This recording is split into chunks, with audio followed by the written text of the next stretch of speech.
everyone, my name is Lexi Wright, and today I am here to talk to you about why the iPad is such a good product to buy for school as well as your own personal life. Me personally, I did buy the iPad for school. I found it a lot easier than lugging around my big laptop. It's also less damaging. This is very lightweight and it's easy to fit into a purse. I know it might be hard for a man to find that convenient because you don't carry purses. So I've actually heard that the iPad mini is great to just stick in your pocket. It's just like a bigger cell phone. I do like this product a lot for school because I don't have to carry around my laptop like I said, but also my school books. And that brings me to my first point when it comes to its school functions. On here I have an app and it's called Course Smart. I have found every book that I have ever used in class on Course Smart. And you buy them on the website and download them right here, and you can rent them for about 180 days. So anywhere you go, you have your school books with you. I find this really nice because I've been in the doctor's office before with just a few extra minutes, and I have sat there and read and did some studying just when I was trying to get something else done, and I didn't even have to carry any of my books with me. Brings me to my next point, which is an app called Evernote. This is another free app, and this keeps all of my notes in order. I can just take notes right here, and I can take them anywhere. I've actually kept my notes from all of my classes, and it's easy because I can just study my notes anywhere I'm at. Again, I've done that in the doctor's office as well. So next, we also have an app that's a partner with Evernote, and this is called Sketch. I am taking an anatomy class, and if anybody's taken an anatomy or a science class, you know that sometimes you have to do diagrams. Well, I'm not that great at drawing, and it's really hard for me to do something like that for my notes. So what I do is I can just go ahead and take a picture of what I'm trying to diagram. Right here I did my skeleton, and you can point at it with your arrows, and you can even circle. And then you can go ahead and, just write what it is. So that's a great function for me because I'm not that great of an artist. So you can just save it, and I feel like it's really accurate, an accurate document. And so next, of course, we have the things like your dictionary. That's pretty normal. But here is an app that did cost me money. This was $5, and I found it so helpful with this class because I don't actually have any video editing on my computer.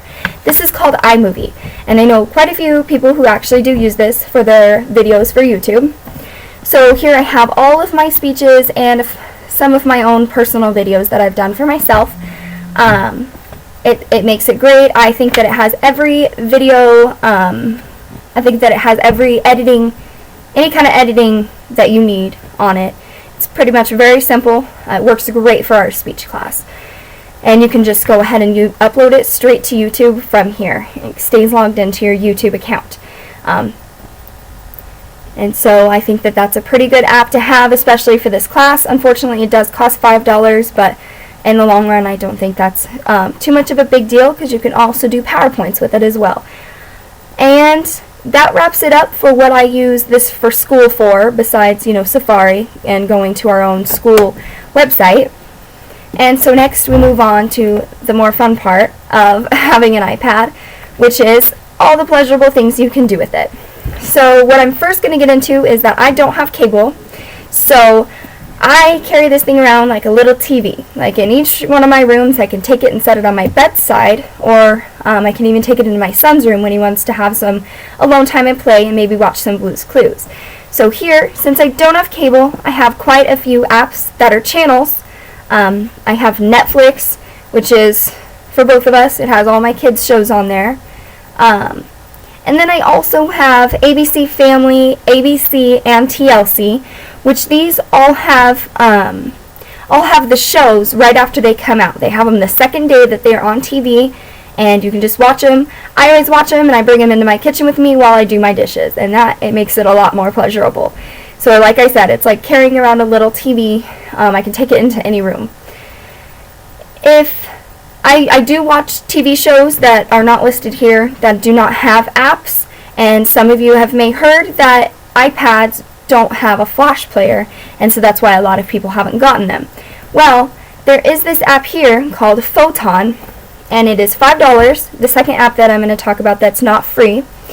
And you can purchase Photon for $5, and I use it for any videos that may have been posted on the school website, or for videos for my TV shows that I really want to watch. Like, if I try to play this, it's going to tell me that I can't play it. Well, what you do up here is you go up to the little flash button, and you turn the flash player on. So now your iPad is ready to use flash player, and you can go ahead and zoom in and just watch your TV show right there.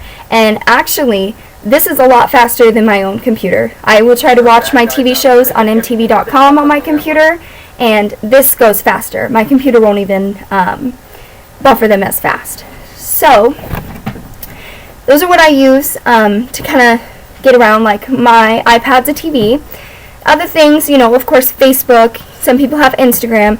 Any kind of social media or social networking we do have. Next is books, of course. I know a lot of people like their ebooks. I personally don't, because I like the smell and I like the feeling of reading an actual book. So that's something that I'm really interested in. Of course, I do love this because the ebooks are actually a lot cheaper. The Kindle books or the Nook books, they're a lot cheaper than buying the actual paperback books. I just like the experience of reading a paperback book better, but I'm not going to lie, I have quite a few, I guess maybe not too many, but I have a few books on here that I actually do read. So I can't talk too bad about ebooks. The next thing I have, my son really loves to play on my iPad, so of course I let him, and I've found some good games. Some of them are educational, such as flashcards, anything like that, pointing at body parts and naming it off. But my son really enjoys a few games, one of them being this Fisher-Price game, Sideways. And it is called the Giggle Gang. And what he likes so much about this is that you can record your child's giggle, and he thinks it's really funny to watch himself giggle, or to hear himself giggle. So, and I also, when I miss him, I go to it and I hear him giggle. And so I really like that for myself too. The next one that I use is just this painting app. My son gets on here and just goes and paints, and when I turn this on, he won't give me this thing back. So this is really great because my son can draw me pictures, of course, and I can save them, and I can set them as my screensaver or just look at them when I miss him, just as a little reminder.